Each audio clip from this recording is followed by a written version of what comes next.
Hello everyone, जैसा कि आपको पता है कि हमारे चैनल पर HPSC PGT फिज़िक्स के सब्जेक्टिव पेपर की तैयारी चल रही है।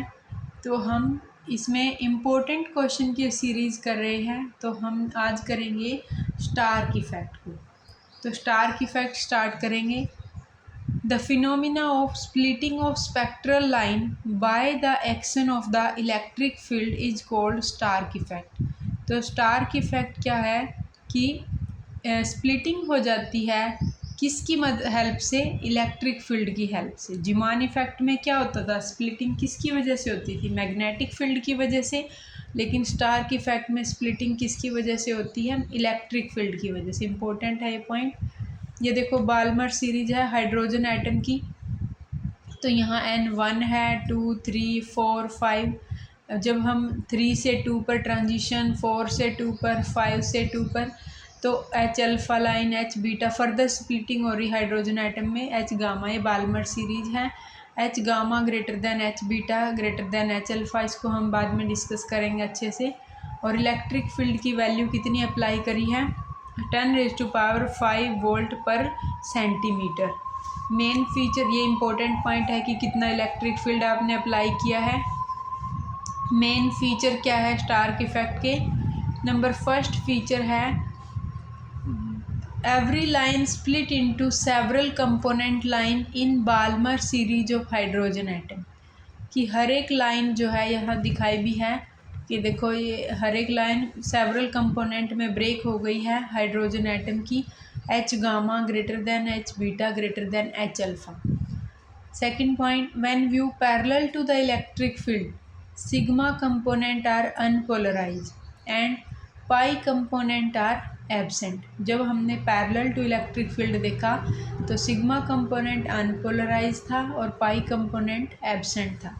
और जब when view perpendicular to electric field both sigma and pi component are linearly polarize. Fourth है component lie symmetrically on both side of the original line. जो कंपोनेंट है वो बोथ साइड में क्या है, सिमेट्रिकली प्रेजेंट है ओरिजिनल लाइन के। Fifth point क्या है, the separation between component line increase linearly with applied electric field up to 10⁵ volt पर सेंटीमीटर। जब तक हमने इलेक्ट्रिक फील्ड इतना अप्लाई कर रखा था 10⁵ वोल्ट पर सेंटीमीटर, तब तक जो सेपरेशन थी कंपोनेंट के बीच में वो लीनियरली इंक्रीज कर रही थी। तो दिस इज़ कॉल्ड लीनियर और फर्स्ट ऑर्डर स्टार्क इफेक्ट। इसीलिए इसको क्या बोल दिया, फर्स्ट ऑर्डर स्टार्क इफेक्ट। आगे क्या है, अब हमने इंक्रीज़ कर दिया इलेक्ट्रिक फील्ड को। कितना था पहले, 10⁵ वोल्ट पर सेंटीमीटर था। अब हम इंक्रीज़ करते हैं इन स्ट्रॉन्ग फील्ड में।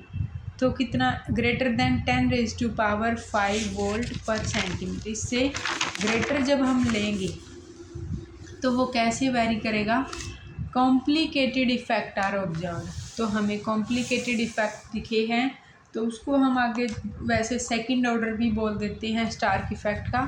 तो अब इसमें आगे डिस्कस करेंगे। तो टाइप ऑफ स्टार्क इफेक्ट, तो स्टार्क इफेक्ट के टाइप कितने हैं, the interaction energy of A hydrogen atom in external electric field is given bye.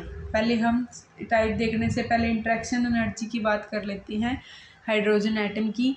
जो उसका रिलेशन है वो कैसा है, ΔT। ये क्या है, interaction energy of hydrogen atom in external electric field is given by AE + BE² + CE³ up to so on. ABC क्या है, यहाँ पर कांस्टेंट है, और E क्या है, इलेक्ट्रिक फील्ड की वैल्यू है।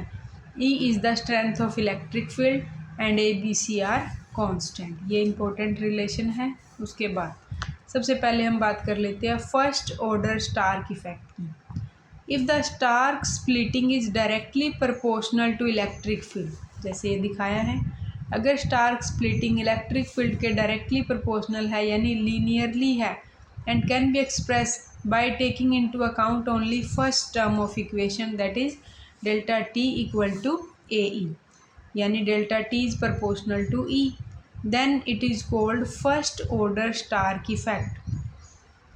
Here spectral line are splitted into component which lie symmetrically about the original line। तो स्पेक्ट्रल लाइन जो है स्प्लिट हो जाएंगी कंपोनेंट लाइन में, और वो भी कैसी, सिमेट्रिकली। और डेल्टा टी क्या है, E B E square C square है, E is the strength of electric field, A B C constant. आगे बात कर लेते हैं सेकंड ऑर्डर स्टार्क इफेक्ट। अगर इसमें क्या आता है, ये दो टर्म आती हैं, first two term A E B plus B E square B. Here applied electric field greater than 10⁵ volt पर सेंटीमीटर। तो इसको हम क्या बोल देते हैं, क्योंकि ये क्वाड्रेटिक इक्वेशन की तरह करेगा, तो ये क्या है, सेकंड ऑर्डर स्टार्क इफेक्ट। आगे देखते हैं weak field Stark effect in hydrogen atom. Hydrogen atom के केस में हमें क्या दिखता है, वीक फील्ड स्टार्क इफेक्ट। देखो ये न्यूक्लियस है, ये इलेक्ट्रॉन है। जब एक इलेक्ट्रॉन मूवमेंट करता है तो दो टाइप की मोशन दिखाता है, एक ऑर्बिटल मोशन और एक स्पिन की वजह से। अब हम इसका वेक्टर एटम मॉडल बनाते हैं। सबसे पहले एंगुलर मोमेंटम को अगर देखें तो देखो ये एल है मेरा, एल, और एल वेक्टर जो है यहाँ है, इसकी प्रिसेशन है, और ये हमारा क्या है, एस है, स्पिन की वजह से स्पिन की प्रिसेशन है, और ये जे स्टार है जो टोटल एल और एस का टोटल है, तो ये टोटल जे की प्रिसेशन है। और हमें इलेक्ट्रिक फील्ड अप्लाई कर रखा है कितना, 10⁵ वोल्ट पर सेंटीमीटर, और ये क्या है, ई वेक्टर है, और ये हमारा एम जी है, मैग्नेटिक जो नंबर है जो हमारा इसका total orbital angular momentum number. अब है वेक्टर एटम मॉडल। तो for weak field Stark effect in hydrogen atom the resultant J star precess around electric field. जो ये जे स्टार है वो इलेक्ट्रिक फील्ड के अराउंड प्रीसेस करेगा, और प्रोजेक्शन क्या देगा, with M J. M J की वैल्यू क्या है, प्लस जे से माइनस जे के बीच में है, वो भी बना दो। इलेक्ट्रिक फील्ड अप्लाई किया, एम जे स्प्लिट किया, एम जे की स्प्लिटिंग हुई, प्लस जे से माइनस जे के बीच में, +3/2 -3/2 प्लस हाफ माइनस हाफ। तो ये देखो जे स्टार की स्प्लिटिंग है, ये ब्रेक हो गया यहाँ से। उसके बाद energy level for hydrogen atom. अब इसके लिए हाइड्रोजन एटम के लिए एनर्जी लेवल भी देखते हैं। Energy level for hydrogen atom for the two state n = 2 and n = 3 in the absence of field are given by n = 2 लिख लिया, ऐसे लिखते हैं ना इसको। यहाँ तो है n, यहाँ होता है 2s + 1, ये होता है l, और ये होता है j। n अगर 2 है तो हम पहले s की बात करें, s 1/2, j 1/2 है, और ये कितना हो जाएगा फिर 2 2s 1/2, और क्या दूसरा 2 2p 1/2 और 2 2p 3/2। तो 3 है इसमें जब n = 2 था। Degenerate energy level. तो डीजनरेट एनर्जी लेवल देखो 2s 1/2 और 2p 1/2। देखो सेम है ना, 1/2। n और j की वैल्यू चेक करो, j की वैल्यू भी सेम है और n की वैल्यू भी सेम है, तो इनको हम बोल देते हैं कि ये क्या है, डीजनरेट एनर्जी लेवल है। अब आगे देख लेते हैं नॉन डीजनरेट कौन से हैं। अब अनपेयर्ड एनर्जी लेवल कौन सा बच गया, फिर एक ही बच गया, 2p 3/2 वाला। दो तो डीजनरेट हो गए ना, देखो ना आप, एक क्या है 2s 1/2, 2p 1/2, ये तो डीजनरेट हो गए, तो अनपेयर्ड ये बचा 2p 3/2। अब हम n = 3 के लिए चेक कर लेते हैं। फॉर n = 3 के लिए लेवल n क्या है 3, तो उसके लिए एक तो s के लिए क्या होगा 2s 1/2, p वाली स्टेट के दो होते हैं, तो 3 2p 3/2, 3 2p 1/2। अब d में आ गए तो 3 2d 5/2, 3 2d 3/2। पहले डी जनरेट चेक कर लेते हैं, फिर अनपेयर्ड देख लेंगे। तो degenerate energy level check करो, पहले इसको देखो 3 2s 1/2, यहाँ भी देखो 3 2p 1/2 बिल्कुल सेम है ना n और j की वैल्यू। जब n और j की वैल्यू सेम हो तो उनको क्या बोल देते हैं, डीजनरेट एनर्जी लेवल। और क्या है, यहाँ देखो ये भी डीजनरेट है, 3 2p 3/2 3 2d 3/2। ये चार क्या है, डीजनरेट है। p 3/2 n की वैल्यू और j की वैल्यू सेम है। अनपेयर्ड एनर्जी लेवल कौन सा बचा, ये इसके साथ पेयर्ड हो गया ना, ये वाला इसके साथ, ये वाला इसके साथ, तो बचा ये 3 2d 5/2। अब हम इसके लिए सिलेक्शन रूल क्या है, डेल्टा j इक्वल टू +-1 और 0 वाला। अब हम अप्लाई कर देते हैं सिलेक्शन रूल से और ये ट्रांजिशन दिखाएंगे। सबसे पहले देखो ट्रांजिशन हमने यहाँ देखो आप n इक्वल टू 2 है। जब n इक्वल टू 2 था तो कितने केस बने थे, एक 2s 1/2, एक 2p 1/2 और एक था 2p 3/2। ये दो तो डीजनरेट थे ना, तो ये दो तो हमारे एक ही जगह रख दिए, एक ही लेवल पे रख दिए, 2s 1/2 2p 1/2। एक अनपेयर्ड था वो अपर चला गया 2p 3/2, ये अनपेयर्ड वाला है। ऐसे ही अब आगे 3 वाली स्टेट में जब n इक्वल टू 3 था तो देखो एक तो क्या था 3 2s 1/2 3 2p 1/2, ये दोनों डीजनरेट थे। अब d वाला भी डीजनरेट था लेकिन लेवल थोड़ा तो अप जाएगा, तो वो क्या है 3 2d 3/2 3 2d 3/2, ये भी क्या है डीजनरेट थे। और एक ये जो था नॉन डीजनरेट वाला वो क्या है 3 2d 5/2। ये जो ट्रांजिशन हमने इधर दिखाई हुई है ना यहाँ, ये जब तक कोई फील्ड नहीं अप्लाई किया तब वाली ट्रांजिशन है ये, कि देखो ये ट्रांजिशन कहाँ से कहाँ तक है, ये वाला लेवल है 2p 1/2 और 2s 1/2 तक का। तो यहाँ से ट्रांजिशन है इस लेवल से और एक अपर लेवल से। यहाँ पे तो दो ट्रांजिशन है, एक इस लेवल से और एक अपर वाले लेवल से।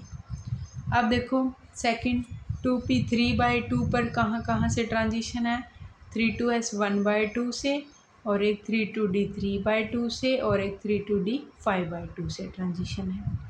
फिर उसके बाद ये देखो ये ट्रांजिशन है इसकी 3 2d 3/2 से इस वाले लेवल की। ये तो तब की है जब कोई फील्ड अप्लाई नहीं कर रखा। और ये डीजनरेट है, ये भी डीजनरेट है, ये भी डीजनरेट है, ये नॉन डीजनरेट और ये नॉन डीजनरेट। आई थिंक आपको समझ आ गया होगा अच्छे से। अब देखो उसके बाद 2p 1/2 और 2s 1/2 है, स्प्लिटिंग कर देते हैं। तो देखो एक हो गया +½ एक हो गया माइनस वाला। तो यहाँ देखो ये क्या था 1/2j था, तो +j और -j, तो j +½ j -½ इसके लिए j भी यही है, तो +½ -½ स्प्लिट कर दिया। ये देखो 3/2 है, तो 3/2 जो है 2p 3/2 उसके लिए यहाँ पे है जो ट्रांजिशन वो क्या है ±1/2 और 3/2। ये देखो ये भी तो यही है ना 1/2 1/2, तो इसकी स्प्लिटिंग कर दी हमने। ये दो जो थे 2p 1, ये अनपेयर्ड था ना, इसकी स्प्लिटिंग नहीं करी, ये अनपेयर्ड वाला है तो ये एज इट इज़ है। और ये देखो ये डीजनरेट थे, ये ब्रेक हो गए डीजनरेट, यहाँ से +-1/2 और एक अपर वाला +1/2 और एक ये लोअर वाला -1/2। उसके बाद है ये देखो डीजनरेट है, स्प्लिट करेंगे 3/2 है तो 4 में स्प्लिट होएंगे। तो देख यहाँ से एक है +3/2, एक है नीचे सबसे -3/2, यहाँ +1/2, ये है -1/2 और ये बच गया अनपेयर्ड वाला। तो अनपेयर्ड की नो फर्दर स्प्लिटिंग, यहाँ ज़्यादा स्प्लिटिंग नहीं होगी। अब उसके बाद हमने देखना है कि इन्होंने क्या बोला था कि गैप जो है वो ट्रांजिशन का वो क्या रखना है, सेम रखना है। और किसका लिए, डेल्टा j = +-1 और 0। तो यहाँ से हमने सारी स्प्लिटिंग दिखा रखी है। ये देखो 1 dash 2 dash 3 dash 4 dash 5 dash ऐसे ऐसे स्प्लिटिंग है, तो आप इसको देख लेना। और इनमें मैंने ना ये हाथ से ही बना रखे हैं, स्केल के साथ बनाओगे तो आप गैप बिल्कुल सेम रखोगे इनका।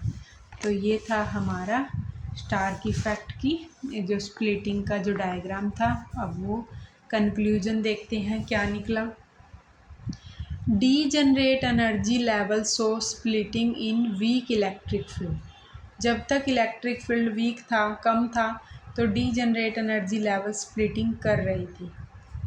The unpaid level for each n are at the top. हमने देख लिया कि अनपेड लेवल तो टॉप पर ही है दोनों केस में। And do not show splitting in weak electric field, और वो क्या करता है, स्प्लिटिंग नहीं दिखाता। ये तो बिल्कुल फिर भी सिंपल है, हायर ऑर्डर में गए तो वो और ज़्यादा सिचुएशन कॉम्प्लिकेटेड हो जाएगी। थर्ड क्या है, the selection rule for weak field delta M J equal to zero. जब जब जीरो था तो वो पाई कंपोनेंट दे रहा था, और जब delta M J plus minus 1 था तो गिव सिग्मा कंपोनेंट। उसके बाद है स्ट्रॉन्ग फील्ड स्टार्क इफेक्ट पे अगर जाएंगे तो ज़्यादा कॉम्प्लिकेशन आ जाएगी, स्प्लिटिंग होगी। Delta M S zero, delta M L zero for P component, delta M L equal to 1 for S component. मैं आपको ये बस इतना ही करवाऊँगी। अगर पेपर में आ जाता है ये तो आप इसको यहाँ तक ही कर लेना, मतलब इसके बारे में बता देना, डिफरेंस पूछ लेंगे फर्स्ट ऑर्डर और सेकंड ऑर्डर में, तो इतना भी सफिशिएंट अगर आप इसको करके आते हो। नेक्स्ट वीडियो में हम अपना नेक्स्ट इम्पोर्टेंट क्वेश्चन कर लेंगे। Thank you.